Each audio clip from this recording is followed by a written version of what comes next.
আসসালামু আলাইকুম friends. Recipe by Angel চ্যানেলে সবাইকে স্বাগত জানিয়ে শুরু করছি আজকের রেসিপি। আজকে তোমাদের আমি এঁচেড় চিংড়ি বানিয়ে দেখাবো। বাড়িতে কিভাবে অনুষ্ঠান বাড়ির মতন এঁচোড় চিংড়ি রান্না করা যায় সেই রেসিপিটি আজকে আমি তোমাদের সাথে শেয়ার করব।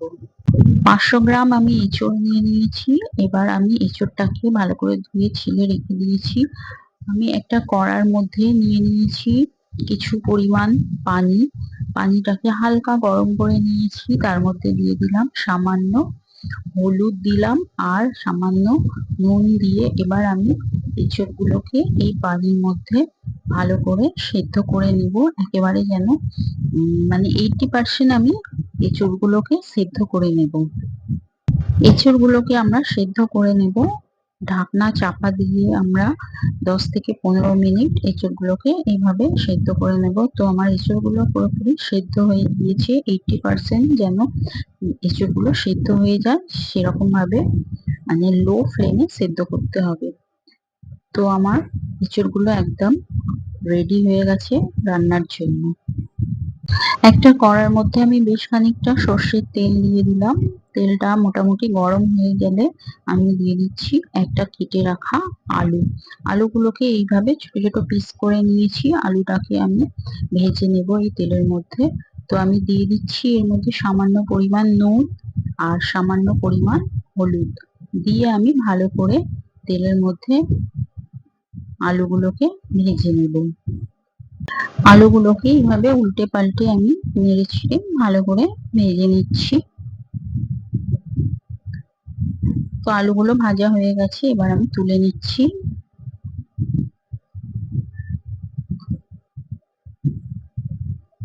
সেম প্রসেসে আমি এঁচড়গুলোকেও ওই তেলের মধ্যে ভেজে নেব। আর ফ্রেন্ডস, এখনো যারা আমার চ্যানেলটাকে সাবস্ক্রাইব করেননি, অনুরোধ রইল চ্যানেলটাকে অবশ্যই সাবস্ক্রাইব করে নেবেন আর পাশে নোটিফিকেশন বেলটাকে দাবিয়ে দেবেন যাতে করে ভিডিও আপলোড করলে নোটিফিকেশন আপনাদের কাছে পৌঁছে যায়। তো আমার হয়ে গেছে এঁচড়গুলো ভাজা কমপ্লিট। তো এভাবে আমি চিংড়ি মাছগুলোকে আমি ভেজে নেব। আমি 100 গ্রাম চিংড়ি মাছ নিয়েছি। চিংড়ি মাছগুলোকে আমি কড়া করে ভাজবো না, হালকা ভাবে আমি চিংড়ি মাছগুলো এভাবে ভেজে নিলাম। চিংড়ি মাছটা কড়া করে ভাজলে চিংড়ি মাছের স্বাদটা চলে যায়, সেই জন্য আমি হালকা ভাবে ভেজে নিয়েছি। আমি ওই কড়ার মধ্যে আরো সামান্য তেল দিয়ে আমি ফোড়নে দিলাম 4টে এলাচ, একটা তেজপাতা আর একটা দারচিনির স্টিক দিয়ে একটু নাড়াচাড়া করে আমি একটা বড় সাইজের পেঁয়াজ কুচি কুচি করে কেটে তেলের মধ্যে দিয়ে দিলাম। লাল লাল করে আর নরম করে পেঁয়াজটাকে আমি এই তেলের মধ্যে ভেজে নেব। তো পেঁয়াজের কালারটা দেখুন ফ্রেন্ডস অনেকটাই চেঞ্জ হয়ে গিয়েছে। এবার আমি এর মধ্যে দিয়ে দেব 2 টেবিল স্পুন আদা রসুনের পেস্ট। তেলের মধ্যে আমি মশলাটাকে ভালো করে কষিয়ে নেব, মোটামুটি আদা রসুনের কাঁচা গন্ধটা চলে যাওয়া পর্যন্ত। তারপর আমি দিয়ে দিচ্ছি এর মধ্যে হাফ টিস্পুন হলুদ গুঁড়ো, হাফ টিস্পুন লঙ্কা গুঁড়ো, হাফ টিস্পুন জিরে গুঁড়ো, হাফ টিস্পুন ধনে গুঁড়ো আর সবার শেষে দিয়ে দিলাম 1 tablespoon Kashmiri red chilli powder দিয়ে এবার এই মশলাটাকে আমি লো ফ্লেমে ভালো করে কষিয়ে নেব। দেখো ফ্রেন্ডস, মশলা থেকে তেল ছেড়ে দিয়েছে। এবার আমি ভেজে রাখা আলু আর এঁচোড়টাকে দিয়ে দিলাম মশলার মধ্যে। মশলার মধ্যে দেওয়ার পর আমি এবার মশলার সঙ্গে ভালো করে এঁচোড় আর আলুটাকে কষিয়ে নেব। 1 মিনিট আমার কষানোর পর আমি এর মধ্যে সেই ভেজে রাখা চিংড়ি মাছগুলো দিয়ে এবার 2 থেকে 3 মিনিট আরো ভালো করে কষিয়ে নিতে হবে। তো এইভাবে মিডিয়াম ফ্লেমে আমি ভালো করে এঁচোড়টাকে কষিয়ে নিলাম। এবার আমি এর মধ্যে দিয়ে দেব, কষানো হয়ে গেছে, এবার আমি পরিমাণ মতন পানি অ্যাড করে দিলাম।